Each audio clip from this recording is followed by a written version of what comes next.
if you could figure out my secret key from my signature, you could steal all my Bitcoin, right? Now, these hardness assumptions assume our knowledge of math and a classical computing, meaning microchips that have ones and zeros, and that's how they do computations. Now, a quantum computer is a whole different paradigm of computation, and there's a theoretical way that this new type of computer could potentially efficiently, crack this math, right? Now, it's theoretically possible. There's still like an open question of, in practice, is it possible to actually build a quantum computer capable of this? You'll hear different opinions from different people. There's actually going to be, I think, a summit on this in San Francisco in a few months, which should be quite good. And they're going to bring in some actual. One of the challenges is like quantum computing, understanding where quantum computing is a very high information symmetry. The only people who really know are industry insiders, and the industry insiders often have these companies that are getting investment is reliant on people thinking that it's a few years away, but it's actually not. And so that's where it gets kind of weird. So anyways, long story short, I think we should address it. I think we need to work on a plan towards getting ahead of it. I do think we have time, though. Yeah, there's a great tweet related to this. What a coincidence. Your prediction lowers your cost of capital. Like to these VC guys, it's like, yeah, yes. Of course you're going to say the thing that gets you money today. Right.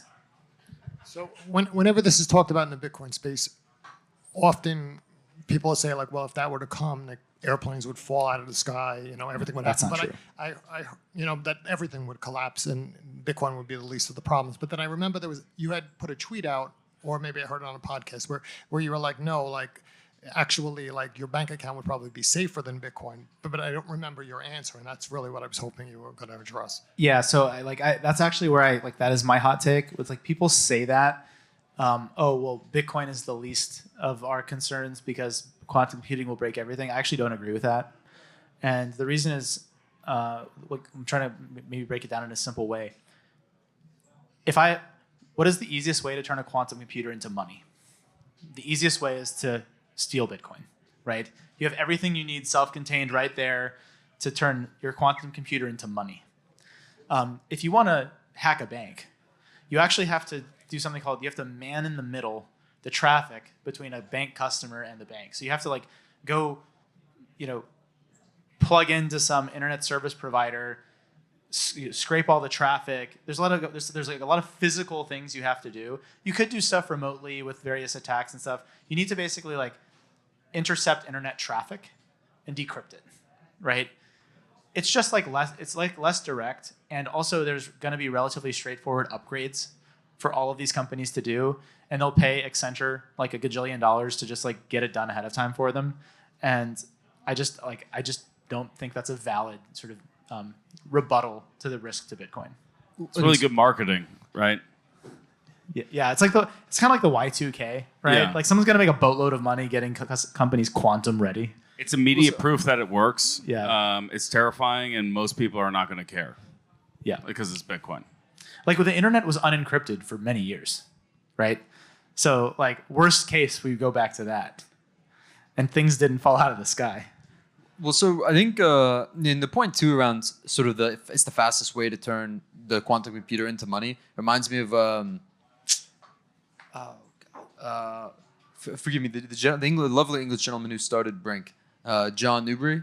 Oh yeah. Yeah, John Newbery's old point I think he made in TFTC years ago. It talks about basically, it's like Satoshi's coins become the alarm bell for quantum computing because it's sort of like the single largest sort of the million coins or whatever it is could just be sort of seized immediately with this. Yeah. From on this sort of quantum computing point, one of the other sort of popular debates in this year has really been around what would we do and what are the tangible steps that we'd take. And some like Jameson Lopp have even gone to say that basically we should sort of change the cryptographic scheme for the digital signatures to something quantum resistant. And then if folks don't upgrade or move their coins in a sufficient period of time, then we're basically going to burn those coins so that no quantum computer could hack them or it could seize them. What do you think about a proposal like that? So, I mean, there certainly needs to be at some point a path to upgrade your coins to be encumbered by a quantum safe signature scheme. Now so I don't think that's actually going to be like the least contentious hard fork, or like that's going to be like the least contentious fork ever, right? Now the big question is, well, that aspect of the fork, depending on whether it's all bundled together, of what to do with the coins that are at risk. Do you let them get stolen, or do you burn them, or do you put them back into the mining reward? Or there are some other clever proposals. One is you let them get stolen, but not quickly, right? You only allow like 5 coins to get stolen per block, and you assume that more than one person has a quantum computer, so they'll compete with each other in fees and indirectly subsidize mining, right? Which is actually, I think, like one of the most clever, proposals I've heard, which is pretty interesting, right? If 2 people have a quantum computer, you're both stealing the coins, and then you're paying like the highest fee you can to get yours, and you end up just subsidizing mining. So I would maybe be most partial. That's like the best one I've heard so far, because it's non-confiscatory, and it potentially subsidizes mining. So how would you tell? It is basically you have the opportunity to upgrade, and so then any of those legacy like if you want to move from a legacy, from a UTXO with a legacy signature scheme, then you're limited by the protocol to 5 Bitcoin per transaction. So basically, the way it would work is you probably do like one exact like sequencing is TBD, right? But you introduce a new signature scheme that's like a potentially a hash-based signature scheme or some other quantum secure signature scheme. So everyone who's got their keys today has 3 years to move their coins to the safe addresses.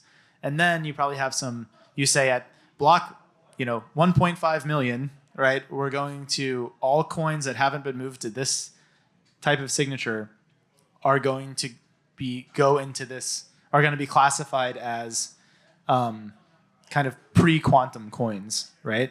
And then those can be spent with like a rate limit. Got it. Right. So you say only 5 pre-quantum Bitcoin per block can be confirmed. It's just like an arbitrary hard code in the consensus protocol where it's like if pre-quantum coin, then transaction limit on the UTXO side. Oh, wait, what would you do for the change address? Or could you? Yeah, exactly. Like unclear. Right. But it's very the interesting. The change address, you might say only 5 of them can go to a quantum safe address. The rest have to go back to. Yeah. I don't know. Right. No, it's very interesting. Yeah.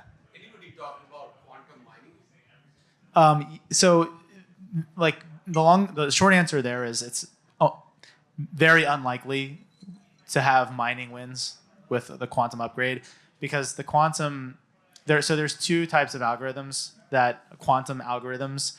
There's Shor's algorithm, which is the algorithm that allows you to crack the signatures, which is basically allow you to steal the money. That's like a very high speed up, right, over what we have with classical computers.